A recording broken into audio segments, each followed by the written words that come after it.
And welcome back to the OHIO podcast, everybody. I am your host, Buckeye Boggs. That man over there, that's the wild man, Chris Wilds. And we are thankful you decided to join us for a quick preview question, I guess you will say, you could call it, for Ohio State versus Oregon in the Rose Bowl.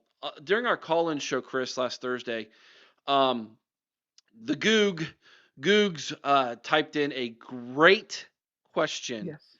that we felt deserved having its own video because it was Yeah. that good of a question. So we didn't answer it. We are going to answer Bob's question now. Okay. So here was his question, Chris. What has changed? What has improved? And what has advanced since Ohio State last played Oregon on October 12th of this season? So let's start with the first part of that. What has changed? What has changed about Ohio State since the first time they played Oregon? Well, for starters, we've lost two All-American caliber players off of our offensive line. The injuries to Simmons, who started the Oregon game and went down, and obviously Seth McLaughlin. Um, those were huge losses. So that's a major change there. Um, I think our defensive mindset has changed as well. I think we're seeing, a much more aggressive defense, more, dare I say, more of a Jim Knowles defense that maybe just wasn't there in the beginning. Those to me are the two biggest changes, outside of one Ryan Day not carrying his play sheet around as much. Can let me take what you just said and let me try to build on that. I Mhm. think one of the things that has changed is the defensive line rotation has been more solidified. Um, I think at times, maybe not so much solidified. Maybe the word I need to say is everybody's on the same page finally. Yeah,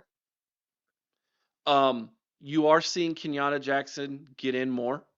quite a bit more. You are seeing Caden Curry.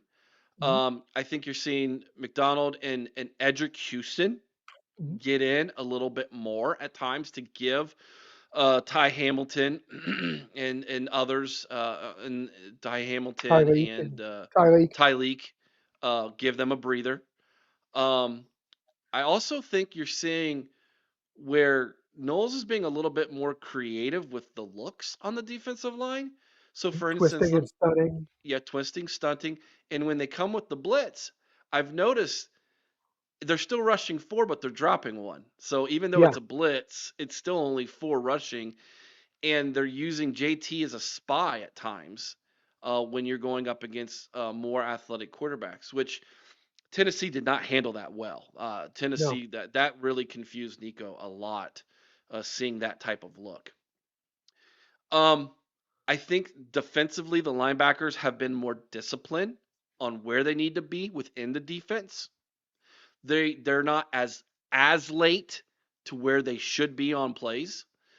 And then on top of that, obviously the cornerbacks have not they have been much better since the Oregon and then the game against Nebraska where we Well, just no didn't play passing well. touchdowns, Eric. No passing touchdowns against None, Oregon. none. Proves your point right there. And just to touch on what you were saying too with our linebackers, I think we're starting to understand pursuit angles a little bit better as well. Yeah. Because I feel like at times, not only were they out of position, but they were taking bad angles. I feel like in the last few games, we're seeing them much better with the pursuit angles. Well, I would say our safeties are we probably have the best safety group in the nation Oh, without a doubt. in Caleb Downs, Lathan Ransom, and Jordan Hancock. Those three guys are as solid as they come. And if we beat Oregon, I feel like those three are going to make sure that Oregon has a bad day offensively, um, because they're just eating everything up. So that's kind of where I'm at with what has changed defensively. Now on offense, there's been a lot that has changed, and not all for the good, unfortunately. Um, your offensive line, you mentioned that. So you've got pieces moving all around the offensive line, which is not Yes. ideal in the end when you come to the postseason here. No. Um, However, that being said, I do feel like this coaching staff, offensive coaching staff, that is, whether that's Ryan Day's taking his hands off or and allowing Chip Kelly more of the freedom to call what he wants to call, and or the entire offensive staff as a whole, understanding their deficiencies on the offensive line and making sure that they are utilizing the weapons they have in a more of a quick process to get the football to them more quickly so that they aren't falling into a issue where those guys are being expected to act like fifth year seniors here on the offensive line because they're not, and they know that. So that's what's changed. So in other words, Will, if you see Jeremiah one on one, throw it to him quickly. Yes. Get the football out of your hands. As If Jeremiah said before, or said today, I don't know if you saw that quote that came out that he said here over the weekend, but I'm always open. I'm Throw the always ball to open. me, and I'll find a way. Yeah. Yeah. And I think Carnell Tate and Emeka Buka have that same mentality. Mhm. So, that I think has been a big change, at least from Michigan to Tennessee in the passing game. Now, running the football has been interesting because, this offensive line trying to understand zone blocking concepts for some of these guys who don't have a lot of playing time or are out of position on the offensive line has been a hit or miss proposition for this Mhm. offensive line. And Quinshawn Judkins' numbers have been affected by that. So pre Oregon and post Oregon, Quinshawn's yards per carry have dropped immensely. And he is one of those, I think, one of those backs who um, benefited from the offensive line early in the season getting good pushes up the middle. When Donovan was the guard, right? And Seth McLaughlin was the center, they were getting great push up the middle with those two. And Quinshawn was benefiting from that. Now that Carson's back at center, right, and Donovan's out at left tackle, we're not getting nearly as much of a push from our guards up the middle, and Quinshawn's numbers have dipped immensely. So there's been more of a reliance on Travion making up the difference on the outside, and he's done that. He was able to do that against Tennessee. Not so much against Michigan, but he was able to do that against Tennessee. So that is what has changed since Oregon. I also think that this team mentality has changed. They're in desperation mode. They looked like a team that was desperate against Tennessee, and it showed. Um, and hopefully we see that same mentality against Oregon this week. Yeah, yeah, I agree. And maybe Ryan Day was coaching for his job a little bit. I don't know. Possibly. I mean, I don't think so, but If he is, he needs to keep that same mentality going exactly. Well, that was because that's the best coaching job he has done since You, Georgia. do you remember what I said when I tried to help Ryan Day with like how does Ryan Day fix this? And I said, coach, like you've already been fired. Let it all hang out. Like who cares? Well, Just go out and there and again, do what you think's going to be great and fun and going to work, and the other don't give thing a is care. he was hands off, Eric. He wasn't carrying the play sheet, so Okay. he was letting Chip do his job. What has improved since the last Oregon game? What has improved? Defense, and that's hard to believe, but defensively, this team has gotten even better. Like you touched on, the rotation among the defensive line, huge. They're staying fresh. The last couple games we've seen that, with the exception of way too many snaps during the Michigan game for that front four. But you know what? They still were solid all the way to the end. Um, but they're improving the rotation. Obviously, the defensive backs are playing a little bit better, as we touched on. They haven't given up that touchdown since the last time they played Oregon. Um, but more than anything, I think the defensive attitude. has improved. I think they're hungrier. I think this defense has taken it upon. If you looked at that Tennessee game, the way they were hitting, this feels to me like a defense that has said, we're going to win the national title and we're going to be the reason why. Something that you had kind of anointed them with at the beginning of the season, I feel like is finally they understand. If they want to do this, they have to be the catalyst. Yeah. And I feel like we're seeing that out of the defense. Um, Well, outside of one offense, game, which happened to be against Oregon in Eugene, Oregon, yeah, this defense has been phenomenal all season long. yeah, but I really feel like there's been a change in the attitude, Eric. I mean, it's I just, agree. I mean, I especially when you see people like Jack Sawyer when your rivals trying to plant their flag on your 50-yard line after you. and I still say that was what finally pushed him over the edge. That they've taken and they've awakened a beast with that stunt. So everybody in the college football playoff, you have the idiots in Ann Arbor to blame for what you're going to see. It shouldn't take that, It but shouldn't, but if it did, then God bless them. that's funny. Do you have one on offense? What has changed on offense, Um, or what has improved? offense, Sorry, what has what has improved? improved on the offense? Um, I think we saw a little bit. We've seen the scheming get a little bit better, specifically in the Tennessee game for that patchwork offensive line. Um, but Can I tell you one I think has improved? I yeah, think Will Howard's outward leadership has improved. yes, Like I it think he was has. still, even though he was a good leader early in the season, this is a new team for him. He hasn't spent 3, 4 years with these guys, right? He spent one off season in 6 games trying to get comfortable with them. I think Will Howard's leadership, his command of the huddle, has definitely improved, and Travion Henderson's right along with that. Um, I definitely think that there is a air of confidence about those two that maybe we didn't see against Oregon early on. Um, but yeah, I think schematically, and maybe scheme has something to do with that too. But the other thing with that, Eric, is I would say almost as you look at Will and you look at the skill players around here, specifically Jeremiah Smith. Now we all know how great Jeremiah Smith is, how gifted he is. But I feel like, and with Colonel Tate even a bit as of late, I feel like Will's developing more of a trust.